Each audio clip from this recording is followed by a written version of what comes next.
Hi all, Josh Denbo, consumer protection attorney. I represent people, sue banks and all that kind of stuff. Goddamn neighbor, still got the lawnmower going. And look, here's the thing. I had somebody commented on one of my recent YouTube videos asking for a video about the situation in which a mortgage servicer transfers to another servicer. So you start with servicer A and go to servicer B. In the middle of your application for a modification, what happens? And what to do when it goes sideways. Look, if this is helpful, like, subscribe, both. Just hit me up because people need to see this stuff, and the more likes and subscribes, the more YouTube sends it out on its whatever, however it does things. I'm no computer scientist. I'm just a consumer protection attorney. Okay, so here's the basic thing. The investor is the hedge fund essentially that owns your loan. They invested in the pool of loans, whatever. The servicer is the company who sends you the monthly bills, files the foreclosure complaint, if that's what you do in your state, handles all the collection, all the foreclosure, everything having to do with everything about the day-to-day operations of the loan. So servicers change all the time. Investors change all the time. When an investor changes, they usually bring their own servicer. Sometimes they don't. Usually they do. Sometimes servicers change in the middle for reasons that I don't know why. I don't care. But the situation is, what happens on a servicing transfer in your middle of a modification? What happens? Does a new servicer honor the modification? By law, they have to. By law, the servicer steps in with the good, the bad, and the ugly.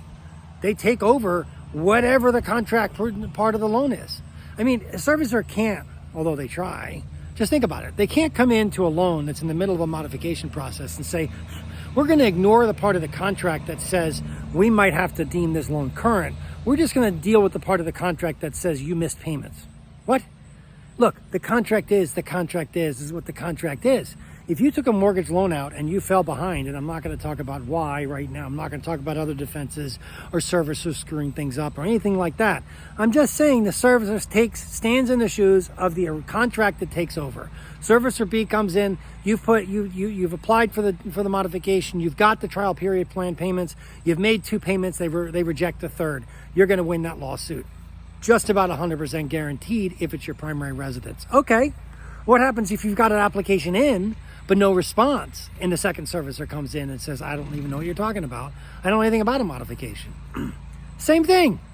Because under federal law, again, if it's your primary residence, if this is an investment property, you're out of luck on this.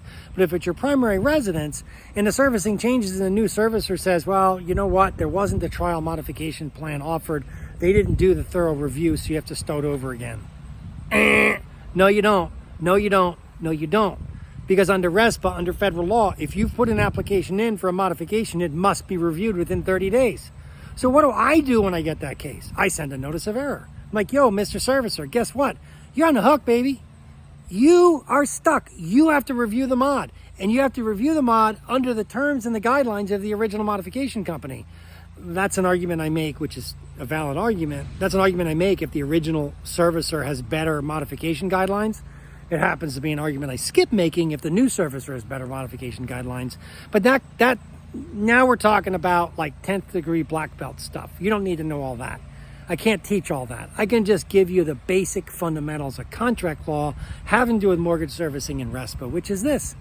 If you're entitled to all of your rights, and it doesn't matter if the servicer changes.